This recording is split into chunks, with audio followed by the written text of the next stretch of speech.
It's December 6th, and the strange side of history awaits. Today, we have a concert that spiraled into chaos, a man who outran death, and a rocket that failed before it even flew. Let's begin.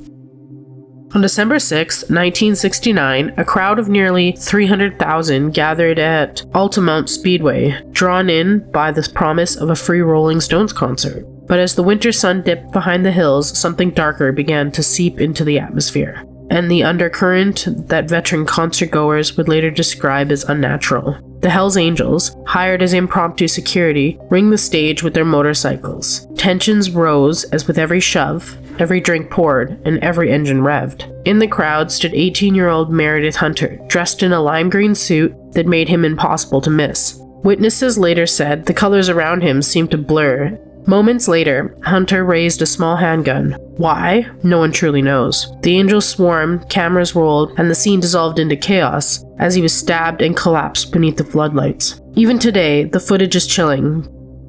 The concert was supposed to be the Woodstock of the West, a symbol of peace and youth. Instead, it became a haunting reminder that even in the middle of a music celebration, darkness can slip in unnoticed, waiting for its moment.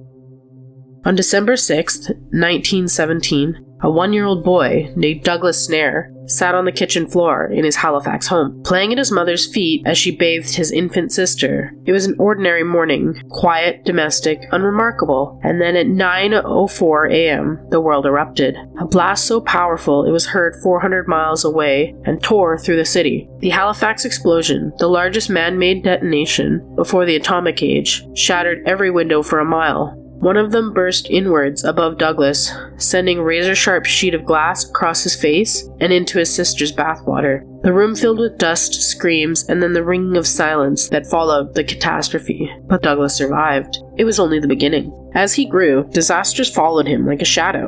In 1942 came the coin toss. Douglas and a friend applied for a position aboard the SS Fort Athabasca. Only one could go. A single flip decided their fates, and his friend won. And in 1943, the ship was destroyed at sea. Some of the crew burned, some were thrown into the freezing Atlantic, others taken prisoner. Douglas once again was spared. He went on with his life. Even in old age, the pattern continued. He collapsed on a remote cross-country ski trail. His neighbor barely reached him in time to help. A death sentence by all accounts, but Douglas regained consciousness hours later, bewildered and unshaken. He was later diagnosed with skin cancer, blamed on his years of going hatless in his youth. Surgeons removed the tumors from his ears and cheeks and scalp, and yet his only real health concern was a pair of chronically leaking tear ducts. "I'm not crying," he always clarified. A century of close calls, escapes, and second chances, calling Douglas Snair Canada's luckiest man.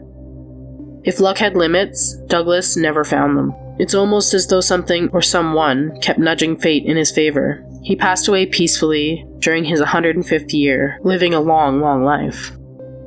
On December 6, 1957, gathered around a glowing television screens, breath held tight as the United States prepared to launch Project Vanguard, its answer to the Soviet Union's Sputnik success. The Cold War had moved into the heavens, and this rocket trembled on the Florida Launchpad, carrying the weight of a nation. As the countdown thundered through the loudspeakers, witnesses described an uncanny stillness settling over the Cape, and then the ignition. For a brief, hopeful moment, Vanguard rose just 4 feet. Then something went terribly wrong. A shudder rippled through the rocket's frame, flames curled unnaturally along the base, and before the stunned eyes of the world, the craft collapsed in on itself, crushing back to the pad, erupting into a spectacular fireball. Cameras caught the explosion in real time, broadcasting a national humiliation. In the wreckage, amidst the twisting scaffolding and scorched earth, technicians detected something faint, a signal pulsing steadily against the odds. The satellite had survived, intact, perched almost mockingly beside the crater. Scientists were baffled. How did delicate electronics withstand a fireball that vaporized steel? Why did the signal sound irregular, distorted, as if the satellite itself was gasping? Engineers could explain the explosion, but not the survival of the tiny transmitter. Its eerie heartbeat from the ashes became one more mystery in the shadows of the dawn of the space age. Another day, another strange bite from history. Like, comment, and subscribe. Your next eerie dose is just a day away.